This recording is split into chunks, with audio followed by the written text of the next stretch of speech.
I got some shutter drag and nighttime photography magic for you. Coming right up.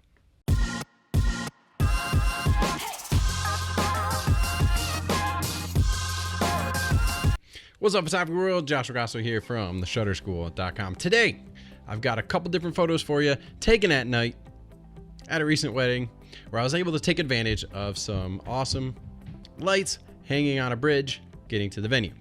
So I'll show you how I made these photos right here.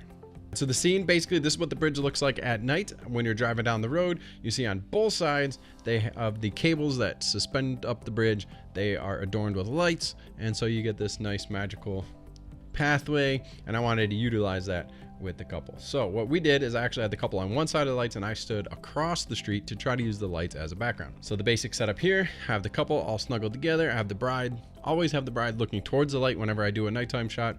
I try to as much as possible so the light goes right into her face. And as you can see, the light is right off to their left. One flash, Godox, have a trigger on my camera, real basic setup here. And I have a 28mm lens on so I can get a nice wide scene getting all of the lights in the frame. My flash is most likely on 64 or 1/28 power because I'm always that way at night usually. So there's the setup. And then what I wanted to do was to get a cool, something more interesting than just these little tiny lights sitting there. The geometry of it was okay. And I had two different shots that I'm going to do here. So the first one is going to do a shutter drag. So if you haven't done a shutter drag shot before, you need lights in the background. You need something to create that blur effect.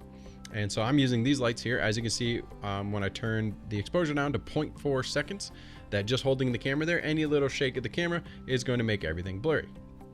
But you can accentuate that by grabbing your camera and swooping it, or going up and down, or circling, or doing whatever type of motion that you want to draw those lights across the sensor. So as the sensor moves relative to the lights will create a cool light trail. So here's just the light trail that I started playing with just to show you. The first test shot, 0.4 seconds. So about a half a second here of just swooping the camera like this to try to get this cool effect. So one thing I would point out though is to do a couple different angles and ups, down, diagonal, whatever, to try to get a good geometry that you like. I was pretty lucky actually that the first swoop ended up being my favorite one, and I did two different variations here. Then you turn the flash on for the couple. And it's very important that in this scene that the couple is dark, because if they're illuminated during the swoop, they're going to become super blurry. So the fact that it's nighttime, it's dark, you don't see the couple, they're not getting shutter dragged, only the lights are. Then you flash the couple to bring them into the shot, and they will be crisp because they're only being lit for that fraction of a second. So here's the raw basic shot. They're lit up.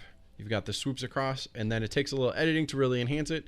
So what I did here is I brushed in a lighter exposure for the sky to try to bring in some of that blue that was there at night. I had to really go heavy with the boosting the exposure. And then down here, I brushed in some color here, some warm color to accentuate this light colored blurriness. You accentuate the contrast, the clarity. The dehaze slider does a really good job adding some punch to stuff like this. So that's probably the biggest effect, is boosting the contrast, boosting the dehaze, and boosting the vibrance. We're gonna get a lot of color here. So that's the final shot. Real basic setup. It's real simple. Swoop the camera, flash on the couple. And actually the second variation of the light swirl, I actually like this one first, and then when I went back the second time, I realized I like the swooping. This was just going from up and down, making a different light path. And the other thing is, you'll notice when you get these light trails, the tricky part is getting them to line up with their faces.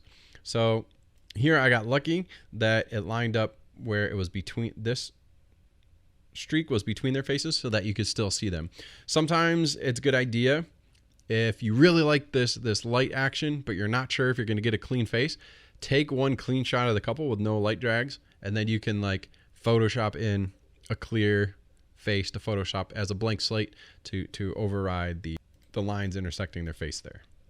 Another setup I did with the same spot, I always try to do when I do something creative at night, is to give a couple variations, because you'd hate to go through all that trouble of setting something up. They only get one and they don't like it so much.